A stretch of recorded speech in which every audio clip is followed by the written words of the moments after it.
చరణ సరోజ కురసుదా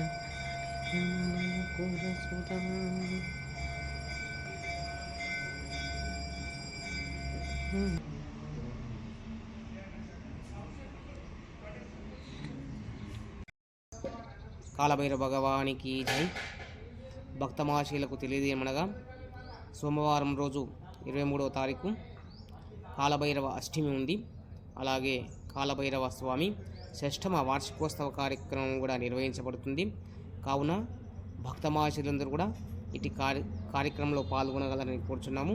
అలాగే ఈ కలియుగంలో ఎన్ని కష్టంలో ఉండా తీర్చేటటువంటి భైరవుడు, సంహార భైరవుడు, అష్టభైరవులలో మన ఆరుగ్రామంలో సంహార భైరవుడుగా వేసినటువంటి శ్రీ కాలభైరవ స్వామిని దర్శించుకొని ఆ స్వామి దగ్గర కూష్మాండ దీపాన్ని వెలిగిస్తే ఎన్ని కష్టంలో కూడా తొలగిపోయి సుఖ సంతోషాలతో ఉంటారనడంలో సందేహం లేదు. కావున భక్త మహాశీలందరూ కూడా ఇటు కార్యక్రమంలో పాల్గొని పునీతులు కాగలరని కోరుచున్నాము. జై కాలభైరవ భగవానికి జై. సోమవారం రోజు 23 తారీఖు 2024 ఉదయం పూజా కార్యక్రమాలు నిర్వహించబడతాయి. రుద్రహోమం, మహాగణపతి పూజ, రుద్రాభిషేకము ఇటు కార్యక్రమాలన్నీ నిర్వహించబడతాయి. మహాప్రసాదము కూడా ఉంటుంది. కావున భక్తులందరూ కూడా పాల్గొనాలని కోరుచున్నాము.